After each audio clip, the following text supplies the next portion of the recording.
வரம்பை மீறி ஆவேச கோலத்திலே உடல் வைத்திருக்கும் நீ யார்? புறாவுக்குடல் தந்து புகழ்பெற்ற மன்னவரின் வரலாற்றை தேர்காலில் தன் மகனை விட்டு நியாயம் காத்த மன்னனிதி சோழது பெருங்கதையை இது இலக்கணமாய் பெற்று வறுமை கண்ட திருமாவளவன் கையாளச் சோழது பூம்புகாரே என்று வறுமையில் மாசாத்துவானின் மருமகள் எனது பேர் கண்ணகி. உன் முறையீடு என்னவோ? முத்து விடுகின்ற 3 கடல் சூழ்ந்திருக்கும் தென்னகத்தில் மும்மரசு கொட்டி முச்சங்கம் வளர்த்து முக்கொடிந்து முத்தமலை காப்பாற்றும் மூவேந்தர் பரம்பரையின் பெருமிதனை மூலியாக முறைப்புடிந்த மன்னவனை என் முறையீட்டை கேட்பதற்கு முன் நான் யார் என்று முழுவதுமாக தெரிந்து கொள்கிறேன். யாரம்மா நீ?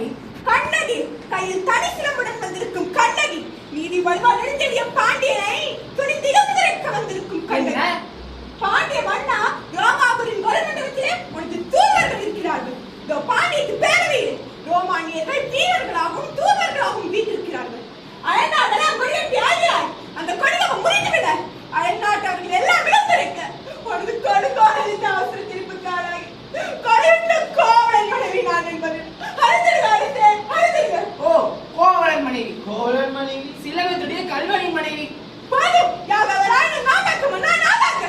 யார் கண்ணன்? என் கணவனா கண்ணன்? இல்லை, இல்லை, அவரை கண்ணன் குற்றம் சாட்டிய கண்ணன் கல்வர்கள். ஆத்திரத்தில் அறிவுக்கண்ணை மூடிவிடாதே கண்ணகி. ஐயும் களவுமாக பிடிபட்டார் உன் கணவன். கல்வனை தமிழகத்து நீதி கொல்லாமல் விடாது என்பது எனக்கு தெரியும் அல்லவா?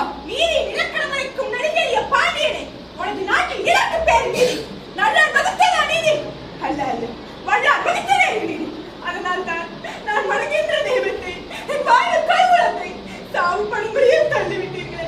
கொற்றவனே, குடிநிலையில் குந்தர் மூர்ப்பவனே, எண்ணிப்பார் வலுமண்டபத்திலே விசாரிக்கப்பட வேண்டிய வழக்கு கோவில் மண்டபத்தோடு முடிவாடு. சிந்தியுங்கள், நன்றாக சிந்தியுங்கள். குற்றம் சாட்டப்பட்டவரின் மறுப்புகளுக்கு கூட இடம் தராமல் கொலைவாளின் வேலை அவ்வளவு அவசரமாக நடைபெறுவாரு.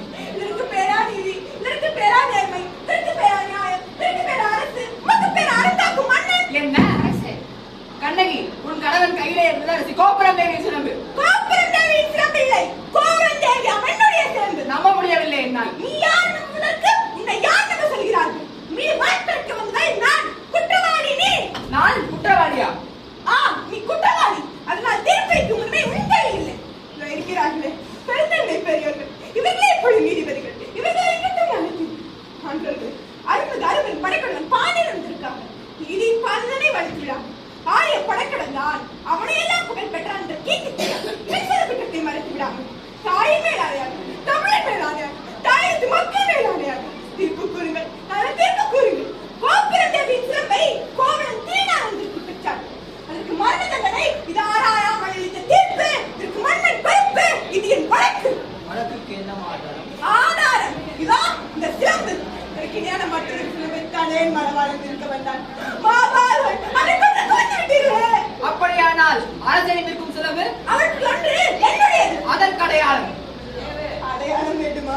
1000 கேள்விகள் என்னை கேட்டு உன்னை குற்றமற்றவனாக துணிக்கிறாயே. இப்படி ஒரு கேள்வி, ஒரே ஒரு கேள்வி நேருக்கு நேர் நான் தடை கேட்டிருந்தார். நீதி வலுவா நெடுஞ்செழிய என்ற பேர் பிழைத்திருக்குமே. அத்தான் உயிரும் தங்கியிருக்குமே. அம்மா, ஏறி இருந்திருக்கும் சிலம்பில் ஒன்று உன்னுடையது என்று மெய்ப்பித்து காட்டுவாயா? மெய்பித்து என்ன பயன்? இருந்து போன என் கணவனை எழுப்பி தருவீர்களா? வெட்டுண்ட தலை நீட்டி தருவீர்களா? முடியாது, முடியாது. ஆனால் ஒன்று, உயிர் போனதால் தொங்கேன் அத்தானின் தலை போல உங்கள் தலையையும் தொங்க வைக்கிறேன். உங்கள் நீதி போனதால், மானம் போனதால், நேர்மை போனதால் மதுரை பாண்டியா மனதின் பரிசுகளை முத்துக்களா மாணிக்கங்களா? முத்துக்கள், அதுவும் கொற்கை முத்துக்கள். ஏன் சிலவியளவை மாணிக்கப்படுது? அப்படியா? அதையும் பார்த்து விடலாம். தேவி, அந்த சிலதை இங்கு கூட நன்றாக பார்த்துக்கொள். பாட்டாயா முத்துக்களை? அடுத்த சிலம்பு. மாணிக்கங்கள். மாணிக்கங்கள் அல்ல, ரத்த துளிகள். தர்மத்தின் கண்கள் வருகின்ற ரத்த துளிகள். பாண்டியா, எனக்கு இன்னும் சந்தேகம் இருந்தால் இதா என்னுடைய மற்றொரு சிலம்பு. மாணிக்கங்கள். அமைச்சர்களே, அறிவரும் சான்றர்களே, இதற்கு என்ன பதில்? தலை தொங்கி விட்டதா?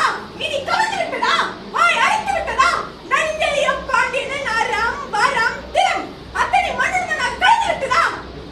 ஐயோ, ஏன் இந்த மாற்றம்? தமிழகம் சிரிக்கிறது பாண்டியா. நீ தலைவன் நிற்பதை பார்த்து தமிழ்நாட்டு மரங்கள் திருக்குறள் கேள்வி பேசுகிறது பாண்டியா. நீ நீதி வழங்கிய செய்தி கேட்டு ஆனை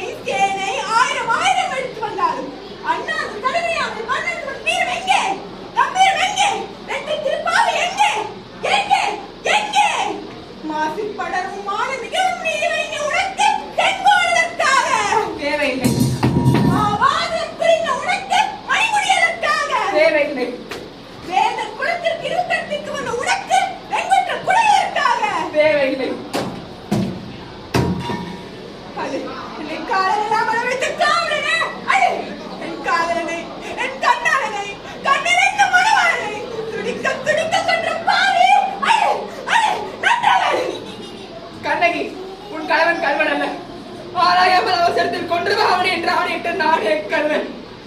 தமிழே, தாயகமே, என் தாயே, என்னை மன்னித்து விடம்மா, என்னை மன்னித்து விடு. காலம் காலமாக நீதி தவறாமல் ஆட்சி செய்து வந்த பாண்டியர் பரம்பரையில் தான் ஒரு தவறான உதாரணமாக இருந்து விட்டோமே என்று வருந்திய மன்னன் அவ்விடத்திலேயே உயிர் நீத்தார். அரசியும் உடனே இருந்தார். கோபமடங்காத கண்ணகி மதுரையை தீயிக்கு இரையாக்கினார். புஷ்பக விமானத்தில் வந்த கோவலனுடன் கண்ணகி வானுலகம் சென்றார்.